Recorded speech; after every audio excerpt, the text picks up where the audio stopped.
Power plant operations में precision यानी कि सटीकता सबसे जरूरी होती है और ये बात खास तौर पर तब लागू होती है जब हम कंडेंसर एक्सट्रैक्शन पंप या सीईपी के चेंज ओवर की बात कर रहे हों। तो चलिए इस टेक्निकल गाइड में इस बेहद जरूरी प्रक्रिया को स्टेप बाय स्टेप समझते हैं। स्क्रीन पर ये जो डीसीएस मिमिक है, इसमें दो पंप्स दिख रहे हैं, CEP1 और CEP2। अब हमारा मकसद ये है कि एक से दूसरे पर सेफ तरीके से और एफिशिएंटली स्विच किया जाए। चलिए देखते हैं ये होता कैसे है। सीधे प्रक्रिया में जाने से पहले ये समझना बहुत ज़रूरी है कि ये कंडेंसेट सिस्टम असल में पूरे प्लांट के ऑपरेशन में क्या रोल निभाता है।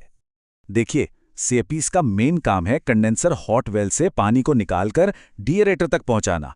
तो एक तरह से ये पूरे कंडेंसेट साइकिल में एक वाइटल लिंक है जो प्लांट को बिना रुके चलाने में मदद करते हैं। तो अगर हम इसे टेक्निकली देखें तो एक कंडेंसेट एक्सट्रैक्शन पंप या सीईपी वो मशीन है जो टरबाइन से निकली हुई भाप जो पानी बन चुकी है उसे सिस्टम में आगे पंप करती है और इसीलिए इसकी रिलायबिलिटी सबसे ऊपर है। तो अब आते हैं सबसे पहले और सबसे जरूरी स्टेप पर, तैयारी। किसी भी चेंज ओवर से पहले ये सेफ्टी और रेडीनेस चेक्स बहुत ही क्रिटिकल होते हैं। ये जो शुरुआती चेक्स हैं ये बहुत ध्यान से करने होते हैं। सबसे पहले तो स्टैंड बाय पंप और उसकी 6.6 केवी सप्लाई की रेडीनेस कंफर्म करनी है। दूसरा, एसएलसी को मैनुअल मोड पे सेट करना है ताकि चेंज ओवर के दौरान पूरा कंट्रोल हमारे पास हो। तीसरा, डिस्चार्ज वाल्व को बंद रखना है, लेकिन हाँ, उसका वेंट वाल्व खुला होना चाहिए ताकि पंप केसिंग से कोई भी फंसी हुई हवा बाहर निकल सके। और आखिर में डीसीएस पर परमिट ऑन का ग्रीन सिग्नल, ये कंफर्म करता है कि सारे इंटरलॉक सही हैं और हम सेफ्टी के साथ आगे बढ़ सकते हैं। ठीक है, सारी तैयारियां पूरी हो गईं।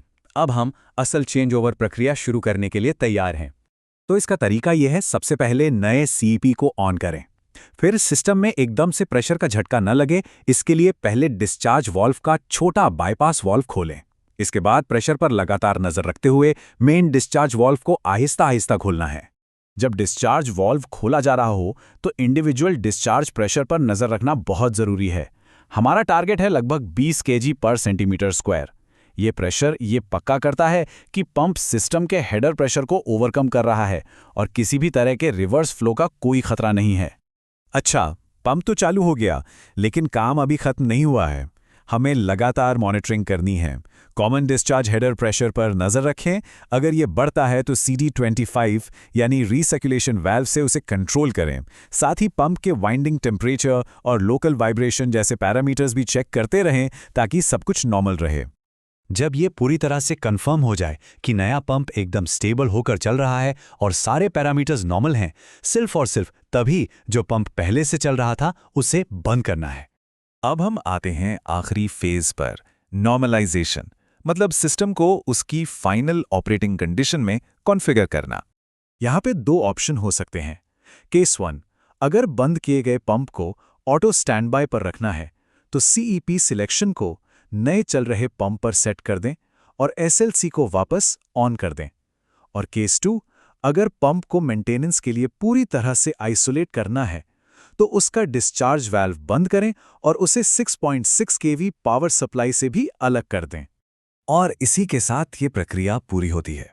ये एक छोटी सी बात पर जोर देती है कि पावर प्लांट जैसी कॉम्प्लेक्स जगह में एक रूटीन जैसा दिखने वाला काम भी अगर पूरे प्रोसीजरल डिसिप्लिन के साथ किया जाए तो वो प्लांट की ओवरऑल सेफ्टी और रिलायबिलिटी के लिए कितना ज़रूरी है।